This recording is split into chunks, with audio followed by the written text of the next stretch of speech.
están poniendo en marcha en algunas comunidades autónomas, Valencia, Madrid, como son las iniciativas de financiación privada o el partenariado público-privado, las desarrolló fundamentalmente Blair en el Reino Unido. Por lo tanto, en ese sentido, es una línea de continuidad desde los gobiernos conservadores de Thatcher y Major hasta los gobiernos actuales de Cameron, pasando por el interludio que pudo significar Tony Blair. Julian Tudor Hart es un médico general británico, galés, ha trabajado toda su vida allí, tiene más de 80 años, tiene una claridad mental increíble, el único problema que tiene es una pequeña sordera, y escribió 3 años antes de comenzar la crisis un libro que se llama, está traducido además al castellano, La economía política de la salud o de la sanidad, donde ya aventura todo lo que está pasando ahora mismo en el Reino Unido de privatización de servicios, de venta a una serie de grandes multinacionales externas al Reino Unido, fundamentalmente financiadas por empresas de capital riesgo, como en cierta manera también va a pasar aquí. Por lo tanto, y si siguiéramos a Hamlet, podríamos hablar de que llegada es la hora de maleficios nocturnos, de tumbas que bostezan, de infiernos que infectan con su hálito el mundo. Ahora es el tiempo de beber sangre caliente y de ejecutar cosas que, al contemplarlas, llenarían de horror la luz del día. Esa es una parte de la tragedia, pero la otra parte de la tragedia, y que muchas veces tendemos a evitarla y pensar que todo es problema del enemigo, que es muy malo y que nos ataca, es la cuestión de la podredumbre interna. Y Hamlet esencialmente es una demostración de a dónde se puede llegar dentro de la podredumbre de un Estado, donde realmente se están dedicando a pelear con respecto a si me llevo o no me llevo a la reina, o si realmente me quedo con el trono o no me quedo con el trono, si consigo que parezca un accidente lo que es un asesinato, en vez de preocuparse realmente de los problemas del pueblo. La famosa frase que dice Marcelo a Horacio cuando Hamlet persigue al espectro del padre de algo está podrido en el estado de Dinamarca es absolutamente cierta, y no es la única de las referencias que alerta hacia ese estado de descomposición. También dice, este es el absceso de mucha riqueza y paz, que revienta hacia adentro y no muestra afuera ninguna causa por la que muere el paciente. Hemos vivido durante esta década, primera década del siglo XXI, una década de mucha riqueza y paz, donde se iba generando un acceso importante dentro de nuestro sistema sanitario y de nuestro propio país. Y la prueba está lo que ha pasado en esta última semana, ¿no? Perdón. Desde que yo me dedico a estudiar sobre estos temas, los economistas, que siempre van por delante de nosotros, aunque luego siempre se equivocan en sus previsiones de lo que va a ocurrir, vienen hablando del milagro sanitario español, en el sentido de que nadie fuera de España puede entender cómo nuestro sistema sanitario, que es un sistema que ha gastado tradicionalmente menos del 10% del PIB en sanidad, del cual público es alrededor del 6,5%. Tiene los mejores indicadores de salud, o uno de los mejores del mundo, unos niveles de satisfacción muy altos, todo tipo de prestaciones, desde fertilización in vitro a la última tecnología diagnóstica que acaba de salir en el mercado. ¿Cómo es posible que eso pase en un país que aparentemente es pobre? Bueno, yo creo que eso que parecía que nunca iba a acabar estallando, ese acceso lleno de pus que no iba a acabar estallando, al final ha ocurrido. Hasta ahora únicamente nos dábamos cuenta de algunas leves molestias que aparecían. Por ejemplo, había listas de espera y ninguna comunidad autónoma daba los datos realmente de cuántos días esperaba la gente. Había demoras en el pago a proveedores que podían eternizarse durante años. Había también, en cierta manera, todo tipo de comportamientos corruptos, y no solamente por parte de los políticos, sino por parte de los propios clínicos. Es decir, buena parte de los médicos españoles han dado la vuelta al mundo como Willy Fogg, todo incluido, financiado por la industria farmacéutica. Y evidentemente, esa era una de las razones por las que nuestro gasto farmacéutico era el doble del resto de los países de la Unión Europea, que a todo el mundo escandalizaba, pero realmente había causas que justificaban eso. Es decir, no solamente es el problema de lo malos, que es verdad que son malos, los neoliberales que intentan destruir y desmantelar el Sistema Nacional de Salud, que es cierto, sino que también nosotros hemos contribuido en cierta manera a ello. O no es contribuir el hecho de que durante 20 años hemos estado diciéndole a la gente que tiene que medirse el colesterol cada 6 meses, tomar estatinas si tiene un colesterol de 220, hacerse toda prueba de cribado de todo tipo de cáncer, aunque se ha demostrado que casi todas son inefectivas, y hacerse un TAC ante cualquier problema de salud. Mi cuñado, Salamanca, dolor de espalda, TAC, resonancia, por si acaso el TAC no daba la suficiente información, y no sé cuántos procedimientos diagnósticos para al final quedar posiblemente en nada. La gente no sabe que la radiación de 3 TAC en un año es equivalente a haber estado en la periferia de Hiroshima cuando tiraron la bomba atómica. Eso no cuentan los médicos, pero evidentemente esto no solamente causa daño, sino que al mismo tiempo causa despilfarro. El Instituto de Medicina americano el año pasado estimó en 1/3 del gasto, que es un gasto brutal, es el país que más gasta en sanidad en el mundo, Estados Unidos, 1/3 de ese gasto, el 18% de su PIB, se va en despilfarro, en gastos innecesarios. De hecho, calculaban que con 5 cosas elementales que debería hacer el médico de familia: no mandar cribado de cáncer de cérvix a personas por debajo de 21 años, no pedir electros si eres hipertenso, no dar estatinas si tienes simplemente el colesterol un poco alto, no mandar ninguna prueba de imagen hasta los 6 meses si tienes un dolor de espalda, y no hacer densitometrías a las mujeres, se podía ahorrar alrededor de $1 billón al año. Es decir, al margen de la amenaza externa está la podredumbre interna, y eso es importante. El espectro. Hamlet empieza con un espectro, que es el padre. ¿El padre es un personaje más de la obra? Pues bueno, puede entenderse que sí. Un personaje que además genera una alucinación colectiva, no solamente un problema de Hamlet. En el momento actual nosotros también tenemos un espectro, una especie de fantasma que vuela por ahí, y que es la amenaza de desmantelamiento del Sistema Nacional de Salud. Y yo creo que no lo ve más de uno, lo ven muchos. En cierta manera podría, en ese sentido, considerarse que es un fantasma con muchos rasgos de realidad.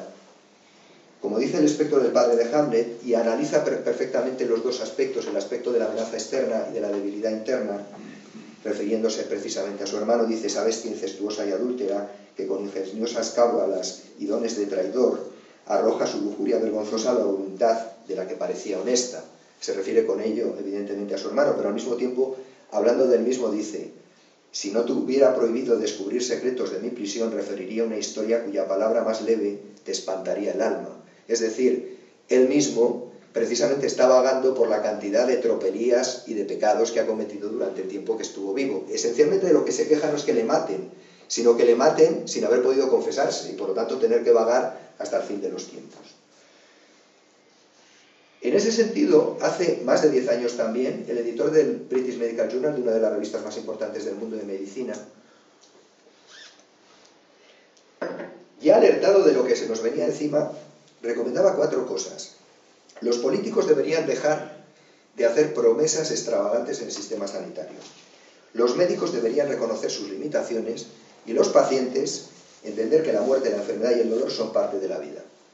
10 años después, evidentemente, no hemos hecho ninguna. Los políticos siguen prometiendo de todo, los médicos haciendo lo que les parece, y los pacientes reclamando que yo quiero vivir toda la vida, y además como cuando tenía 20 años. Analizado el marco, analizado el contexto, la amenaza externa, la debilidad interna, quizá puede ser interesante repasar un poco los perfiles, más que nada quizá a lo mejor como recuerdo de lo que leímos en su momento, y en cierta manera de las similitudes que pueden encontrarse con algunos de los políticos o gestores sanitarios que nos rodean. Yo no sé si ustedes trabajan en organizaciones sanitarias, si trabajan en otro tipo de organizaciones también los pueden encontrar, porque lo bueno de Hamlet es que sirve para cualquier tipo de empresa humana, y los comportamientos que salen en sus personajes evidentemente también pueden ser aplicables a otro entorno. En ese sentido tampoco hay ninguno que sea puro, aunque yo hay algunos que he conocido que se asemejan muchísimo, muchísimo a Claudio, por ejemplo, o a Laertes, o a Ofelia. Ahora intentaré describir un poco de lo que ellos mismos viven en la tragedia. Bien, Claudio es el rey, es el traidor, es el asesino, y es un maestro de la intriga. Yo creo que una de las cosas más maravillosas que tiene Hamlet es que, a diferencia de los libros que habitualmente leen los gestores sanitarios en este y en otros países, que son los libros que se compran, y no estoy exagerando nada, en las estanterías de los aeropuertos, y que son libros esencialmente de autoayuda para gurús y para managers, donde se dice rápidamente cómo podemos mejorar nuestro desempeño, motivar al desmotivado, liderar al que no se quiere apuntar a ningún carro. Todo basado además en esquemas y en checklists, que es muy fácil repasar si hemos cumplido todo antes de irnos a casa por la noche. A diferencia de eso, Hamlet es todo lo contrario. Es decir, está lleno de contradicciones, lleno de matices y lleno de contrastes. Claudio, que es el paradigma en cierta manera, podría ser del mal, aunque no es de la maldad que puede tener Macbeth o que puede tener Iago en otra de las tragedias de Shakespeare, domina muy bien la elocuencia, la persuasión, la manipulación, el engaño, en definitiva. Es capaz de matar al hermano con una técnica que yo creo que es absolutamente genial, como es verterle el veneno por el conducto auditivo, que yo eso es la única vez que lo he podido presenciar en la historia, real o imaginaria. Es enormemente habilidoso, es decir, primero intenta atraerse con la seducción, con la lisonja a Hamlet, a su terreno, sabiendo que puede sospechar lo que ha ocurrido, pero cuando ve que Hamlet es demasiado listo para ello, lo que hace es intentar primero quitárselo de en medio, lo cual eso también es muy habitual en los gestores. Primero intentan atraerse a tu terreno, luego intentan quitarte de en medio y cuando no queda más remedio, asesinarte. Hombre, los gestores no llegan a ese punto del asesinato, pero hay muchas formas de asesinato, podríamos decir, ficticio. Con Laertes hace exactamente lo mismo. Es decir, Laertes se entera que es el hijo de Polonio. Polonio, ahora hablaremos también un poquito de él. Polonio es asesinado por Hamlet. Hamlet es un asesino, pero es un asesino enormemente elegante. Cuando Laertes se entera que está en Francia, que han matado a su padre, lo que le enfada más no es tanto que le maten al padre, sino sobre todo que no le han dado los honores militares que corresponden a alguien que es chambelán, lo cual le parece indignante. Pero Claudio es capaz de manejar la ira, el furor, el enfado de Laertes, precisamente para enfrentarlo a Hamlet, de tal manera que sus dos principales enemigos consiguen ponerlos uno enfrente de otro. Por lo tanto, es enormemente inteligente. Los Claudios abundan en el sistema sanitario. Yo he conocido unos cuantos. E incluso el propio sistema sanitario estimula que haya este tipo de Claudios, ¿no? Yo me acuerdo, una de las primeras cosas que a mí me dijeron cuando pasé de ser médico a ser gestor era una comisión de reclamaciones de los pacientes. Entonces, reclamaba un paciente, era algo en relación con medicamentos, el medicamento no estaba indicado y yo dije que me parecía que la postura de los médicos era razonable en ese caso concreto, no en general. Me dijeron, tú no estás aquí ahora para defender a los médicos, tú tienes que estar aquí para estar en contra de los médicos, lo cual es un planteamiento infantil, pero es que en gran parte de las ocasiones la gestión es así de infantil. Claudio también es capaz de defender y no tener ningún reparo en ello algo y lo contrario a la vez, o decir algo y obrar justo lo contrario de lo que está diciendo. Eso también es muy característico de muchos gestores sanitarios. Son capaces de decir hoy una cosa y mañana justamente la contraria. Por supuesto, mentir y traicionar son habilidades que se consideran en los gerentes Claudios o los gestores Claudios. Pero hay una cosa que normalmente es muy curioso, que a los Claudios les sorprende, y es el hecho de que puedan acabar siendo despedazados por otro Claudio de mayor envergadura que ellos, y se quedan sorprendidos como si eso no fuera posible. ¿Cómo es posible que yo, que soy el colmo del Claudio, me coma a alguien? Pero es así, y en ese sentido hay un fragmento para mí maravilloso en Hamlet que desenmascara precisamente muchas de esas ideas que tienen los gestores con respecto, en cierta manera, a la invulnerabilidad de sus actuaciones, ¿no? Él habla de que nuestros monarcas y héroes no son sino sombras de mendigos. Habitualmente, yo he conocido unos cuantos responsables políticos en todas las comunidades autónomas, porque esa es una de las suertes que he tenido como profesor de la escuela, que nos han contratado actividades en diferentes comunidades autónomas y nos ha permitido conocer a muchos de estos perfiles, donde cada uno que llega nuevo piensa que ha sido imbuido de una especie de aura divina para cambiar el mundo, y que los demás no lo hicieron porque eran tontos, pero ha llegado por fin el Mesías que va a cambiaros las cosas. Al cabo de 10 años nadie se acuerda de quiénes eran hoy no se acuerda nadie de quiénes eran los Mesías de 1999, y entonces había unos cuantos. Igual que dentro de 10 años nadie se acordará de los mesías que tenemos ahora. Por lo tanto, en ese sentido es muy curiosa el papel de los Claudios en el sistema y al final la fugacidad de sus mandatos. Gertrud es la mujer de Hamlet padre y posteriormente de Claudio. Es otro perfil interesante. Gertrud representa en cierta manera la fugacidad de las promesas, también muy característico de los gestores. Es decir, el olvido es muy frecuente. Lo que te prometí ya no me acuerdo. ¿De verdad te dije yo alguna vez eso de que íbamos a montar aquí una unidad de no sé qué? ¿De verdad te dije que íbamos a hacer no sé cuántos? Evidentemente no suele ser habitual. Al mismo tiempo, Gertrud se caracteriza por la falta de criterio. Por ejemplo, cuando Hamlet intenta ponerle un espejo delante, un espejo figurado de todo lo que ha hecho, de que ha traicionado a su marido, de que se ha casado con su hermano y de que su conducta es, en cierta manera, absolutamente ponzoñosa, ella lo que quiere es no pensar. Déjame en paz, no quiero pensar en ello, porque ahí evidentemente tengo algo que me remuerde mucho la conciencia.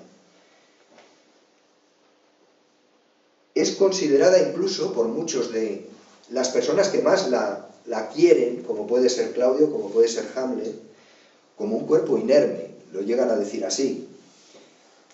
No me miréis así, con esa actitud tan lastimera, dice Hamlet, porque tuerce mi firme designio, pues mi deber perdería el color que le es propio. Lágrimas en vez de sangre. Él lo que quiere es sangre, puesto que evidentemente la considera una traidora a la memoria de su padre, y en cambio realmente al final acaba apiadándose de ella.